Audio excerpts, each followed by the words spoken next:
तो जैसा कि आप सभी जानते हैं, समालखा में नगर पालिका के लिए चुनावी बिगुल जो है काफ़ी दिनों से आपको पता था कि बच चुका था और आज लास्ट दिन है नामांकन फार्म भरने का। चेयरमैन पद के लिए बसपा पार्टी से भी उम्मीदवार आया है, हारून दिन है उनका नाम। तो आइए यहाँ पर हमारे साथ उनके साथ जो लोग यहाँ पर आए हैं उन्हीं से जानना चाहेंगे कैंडिडेट जो मैदान में आया है किन मुद्दों पे चुनाव लड़ेंगे आप लोग। हमारे मुद्दे होंगे, सबसे मुख्य मुद्दा है हमारा जो हम भारत के गुलाम निवासी, आज़ाद भारत के गुलाम निवासी, हम फुल आज़ादी के लिए गरीब की शिक्षा, स्वास्थ्य, रोजगार आदि के विषय में जो आज की सरकारें हैं, जो वंचित समाज से, शोषित समाज से दुर्व्यवहार करते हैं, हम उनका विरोध डट के करेंगे और डट के इलेक्शन लड़ेंगे और अपने हक और अधिकार लेने के लिए 24 घंटे संघर्ष करेंगे। ताऊ जी, इलेक्शन लड़ रहे हो समालखा नगर पालिका से जी, जो कि आपने भी सुना होगा कि भ्रष्टाचार का अड्डा है और पूरे हरियाणा में पॉपुलर है भ्रष्टाचार के लिए। तो भ्रष्टाचार किस तरीके से खत्म करेंगे यहाँ से? वो बनने के बाद बताएंगे और ऐसा नियम बनाएंगे जो यहाँ पर भ्रष्टाचारी है ना, तोता रंगे कबूतर, उन लोगों को हम मजा चखाने के लिए ही मैदान में आए हैं, ना कि हम किसी स्वार्थ के लिए। सिर्फ स्वार्थ हमारा होगा स्वास्थ्य, शिक्षा और रोजगार, गरीब का सहयोग देना और पूंजीपति का उनको बताएंगे अगर भाई तुम कैसे इन शोषित समाज का खून चूसते हो। हमारा मुद्दा है शोषित समाज का खून को बचाना, उसको बढ़ावा देना। कैंडिडेट आपका अभी अंदर है, नामांकन फार्म उसका भरा जा रहा है और आप बड़े बड़े दावे कर रहे हैं कि आपका कैंडिडेट सहमत होगा इससे? बिल्कुल, ये हमारी प्राथमिकता होगी। कैंडिडेट हमारे कहने से अलग नहीं चलेगा।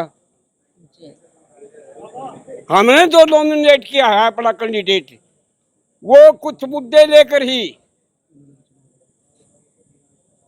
यहाँ वो भ्रष्टाचारी सौदा नहीं होगा और ना हम कमेटी के अंदर अगर हमें टाइम मिला तो हम आपके सामने और आपके मुख से ही कहलवा देंगे कि हाँ बिल्कुल ये जो चेयरमैन आया है बिल्कुल ये साफ सभी का है। बाबा जी, आपकी उम्र का तकाजा है, आपने कई चुनाव देखे हैं, कभी चुनाव लड़ा भी है आपने? हाँ जी, 87 में इलेक्शन लड़ा। सन 87 में आपने चुनाव लड़ा। हाँ जी। उस समय के चुनावी दौर में और आज के चुनावी दौर में क्या अंतर? बहुत कुछ फर्क है। उस वक्त जितनी कंडीशन आज लगा रहे हैं ये सरकारें के भाई गरीब इलेक्शन ना लड़ सके, इतनी कंडीशन उस वक्त नहीं थी। चाहे वो फीस की हो, शिक्षा की हो, अनपढ़ का वोट ले सकते हैं, अनपढ़ कैंडिडेट नहीं खड़ा हो सकता। ऐसा क्यों? सिर्फ ये इसीलिए क्योंकि ये गरीबों के बच्चे हैं, ज्यादा ज्यादा 8वीं 7वीं 9वीं 10वीं तक पहुंच पाते हैं। इनने जो कंडीशनें जो ये लगाई है, ये इसलिए लगाई है कि भाई गरीबों के तो पढ़ नहीं पाओगे, नहीं पढ़ पाओगे तो ये इलेक्शन भी नहीं लड़ पाओगे। ये तो ये कहते हैं कि अगर पढ़े लिखे कैंडिडेट होंगे तो देश ज्यादा तरक्की करेगा। जितने पढ़े लिखे कैंडिडेट होंगे उतना ही भ्रष्टाचार ज्यादा होगा। मतलब आपका कहना है कि अगर कम पढ़े लिखे होंगे तो भ्रष्टाचार खत्म होता चला जाएगा? बिल्कुल कम भ्रष्टाचार। उसके अंदर, अनपढ़ के अंदर कुछ जमीर होती है जो अपनी जमीर के आधार पर इस पाप से डरता है। क्या नाम है ताऊ जी आपका? सर, पृथ्वी सिंह बेधड़क मेरा नाम है। पृथ्वी सिंह बेधड़क जी जी। तो देखिए, जैसा कि इनका नाम है पृथ्वी सिंह बेधड़क, इन्होंने बेधड़क और अपनी ओजस्वी वाणी में बताया कि भ्रष्टाचार उतना ही ज़्यादा होगा जितने ज़्यादा पढ़े लिखे कैंडिडेट्स होंगे। अगर नॉर्मल पढ़ाई लिखाई वाले कैंडिडेट्स अगर आते हैं तो वो देश की तरक्की में बाधा बनने के बजाय उसको आगे ले जाने का काम करेंगे। इसीलिए ये कहते हैं कि कैंडिडेट्स के लिए जो नियम और कायदे कानून बनाए गए हैं उनमें रियायत देनी चाहिए, ना कि उनको और कड़ा करता रहना चाहिए। तो आइए, हमारे साथ कैंडिडेट हैं, वो भी पहुंच चुके हैं। सबसे पहले तो बहुत बहुत बधाई हो, आपका नामांकन फार्म भरा गया। हाँ जी। जी, क्या नाम है आपका? हारून जी।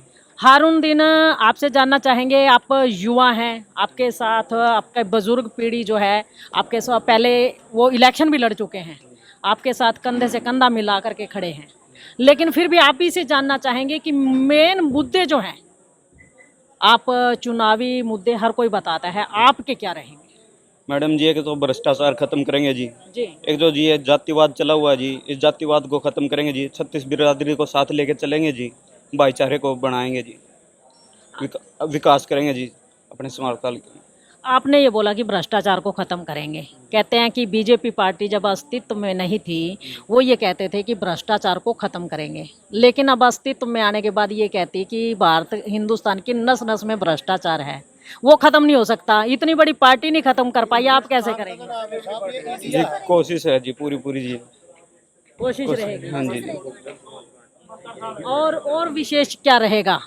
विशेष है जी, गरीब का बच्चा हूँ जी, सबके साथ ईमानदारी से चलेंगे जी। ईमानदारी से चलेंगे। हाँ जी।